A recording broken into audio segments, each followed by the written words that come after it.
Olá, muito boa noite. Sejam todos bem-vindos ao Grande Debate. Hoje comigo, Débora Bergamasco, e com o empresário Leonardo Bortoleto e a advogada Soraya Mendes. A Polícia Federal rejeitou a proposta de delação de Daniel Vorcaro, dono do Banco Master. A corporação entendeu que ele não trouxe novidades em relação ao que os investigadores já haviam reunido.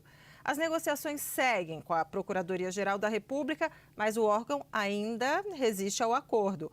A apuração é do analista Theo Cury. A avaliação de quem acompanha as tratativas é que as resistências fazem parte da negociação.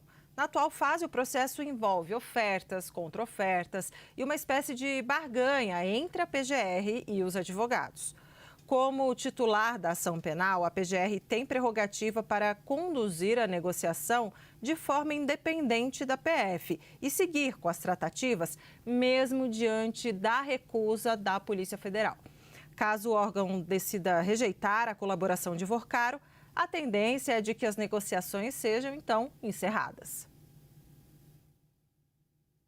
Agora vamos ao debate. Muito boa noite, Leonardo, Soraya e todos que nos acompanham em casa.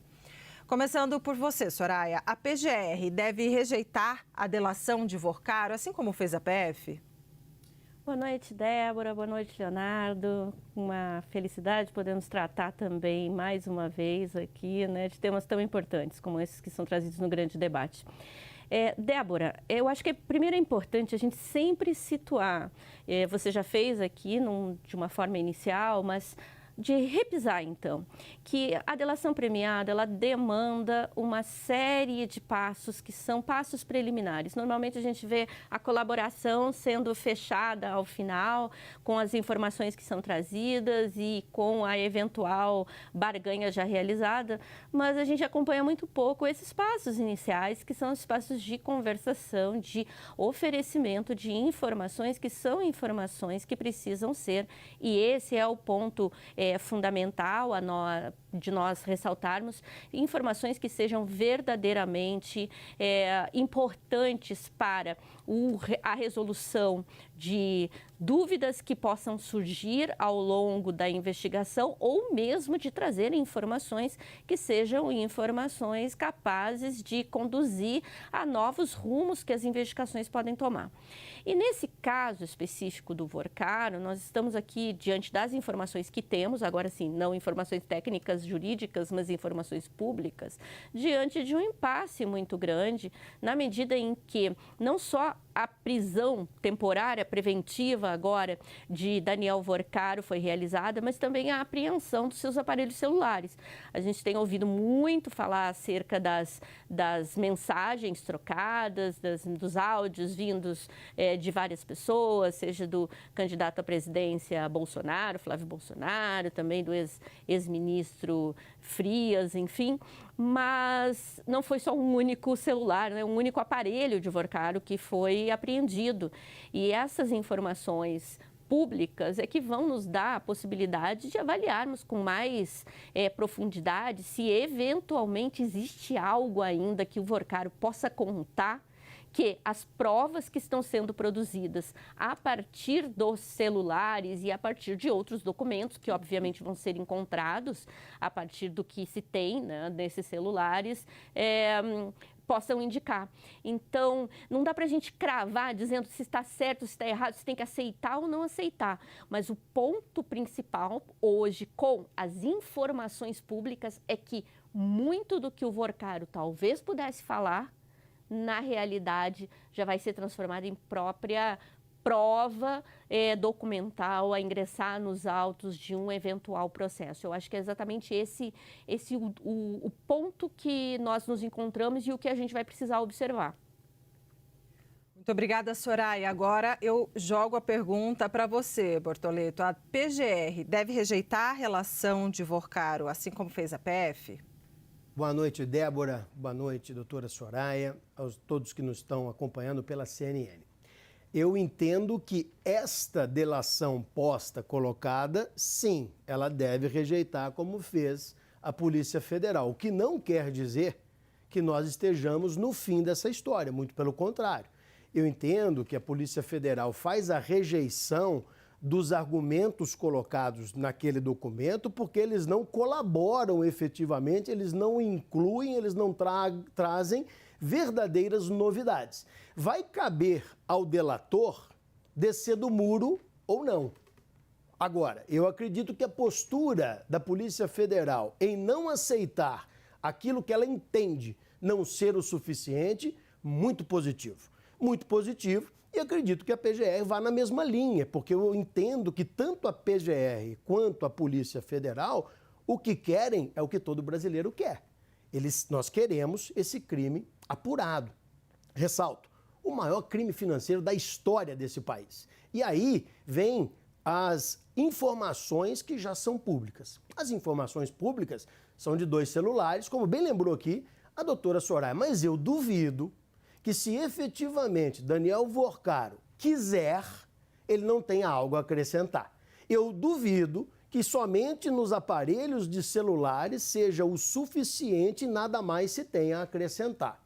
A questão é que a partir do momento em que a Polícia Federal não aceita essa delação, ela obriga o delator a rever os seus conceitos de publicidade.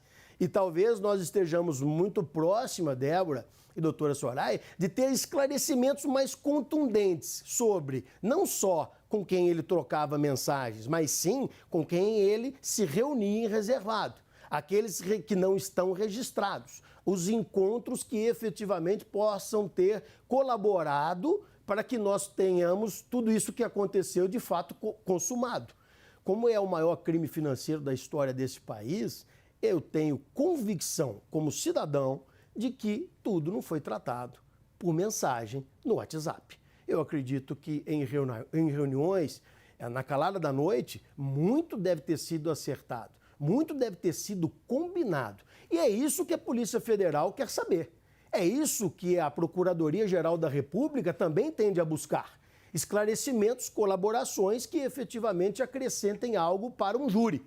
E aí, não vai depender de vazamento seletivo ou não. Nós vamos verdadeiramente ter toda uma linha do tempo traçada, com todos os participantes ali colocados e essas conexões, que me parece até agora serem pluripartidários, né? São para brancos, negros, amarelos, são para da esquerda, da direita. E, na verdade, o cidadão comum, o brasileiro, não quer saber de que lado que está a corrupção. O que ele não quer é a corrupção. O que ele quer verdadeiramente é que CPMIs e CPIs sejam abertas, que investigações sejam aprofundadas do ponto de vista da Polícia Federal, da PGR, e que, ao final, venha a cabo uma condenação. Condenação essa que não seja revertida no tapetão e que, efetivamente, aqueles que devem à nação brasileira verdadeiramente paguem pelos seus feitos, delitos e crimes. Agora, ainda falando sobre esse assunto, Soraya, contigo, qual seria o impacto nas eleições da rejeição da delação de Vorcaro? Olha, Débora, essa situação que envolve o Banco Master é objeto de atenção hoje do Brasil inteiro, né? A última pesquisa, inclusive realizada com a perspectiva dos eleitores e das eleitoras brasileiros, testou num determinado momento, né, num segundo momento, inclusive o impacto que teria, ou melhor, o impacto que teve a divulgação dos áudios enviados pelo Flávio Bolsonaro para Daniel Vorcaro. De maneira que nós estamos num contexto de tamanha instabilidade e de desconfiança das instituições que não colaboraria em nada, nem em nenhum sentido, que simplesmente não se tivesse, ao final, a resolução desse caso e, eventualmente, como já se tem percebido, com condenações, e condenações essas sim, exatamente, e concordo com isso, que não sejam revertidas. E também com delações que não sejam admitidas tão somente, e parece pouco, mas não é, mas tão somente com a promessa de reverter aos cofres públicos aquilo que eventualmente foi objeto dessas ações que foi oferido como objeto dessas ações criminosas.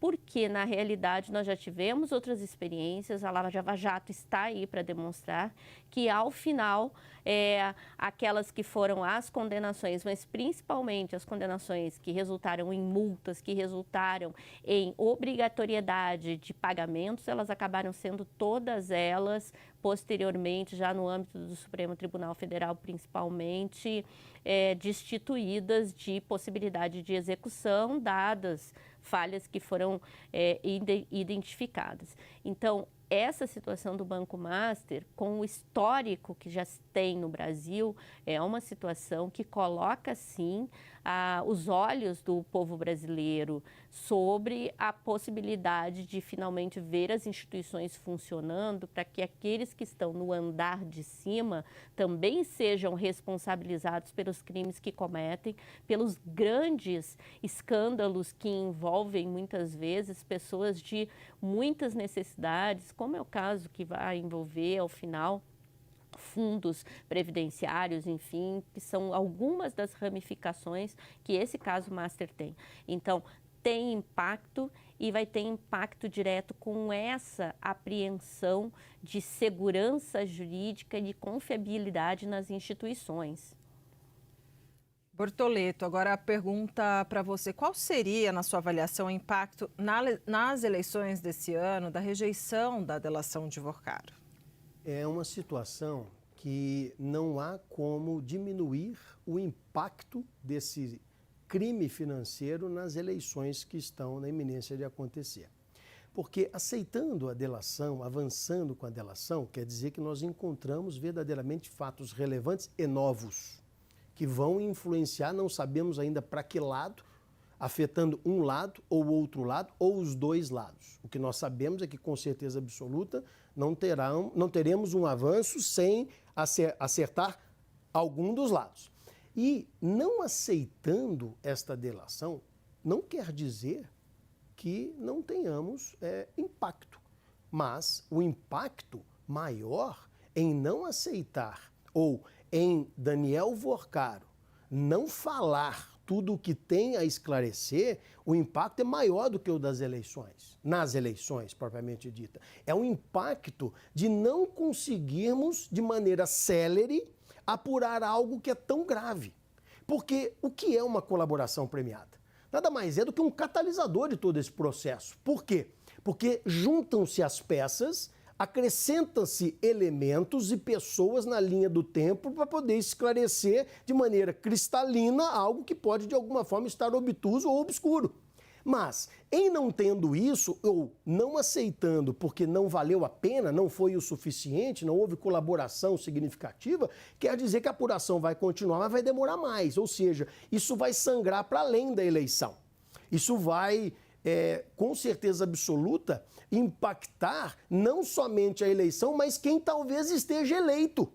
Imagine que loucura seria nós temos uma eleição aqui no Brasil sem saber se quem vai tomar posse, veja bem, seja presidente da República, governador, senador e deputados, que efetivamente poderão permanecer no cargo, que poderão sair de lá algemados. Então, que segurança tem o povo brasileiro de fazer as suas escolhas se as instituições, a saber, Polícia Federal e PGR, não conseguirem atuar no tempo correto? Há que se ter celeridade e a delação é um recurso válido e importante para essa celeridade. Então a gente não pode abrir mão. E mais uma vez quero ressaltar, gostei muito da Polícia Federal não aceitar qualquer coisa. Aos agentes da Polícia Federal, os meus cumprimentos. Àqueles que não aceitam menos do que a verdade, meus cumprimentos. Porque o que nós precisamos e tem faltado no Brasil de hoje é a verdade. E que essa verdade venha antes das eleições, para que a gente possa colocar de verdade gente que merece estar no posto a ser colocado de verdade e que dignifique esse posto de verdade para todos nós que somos brasileiros de verdade.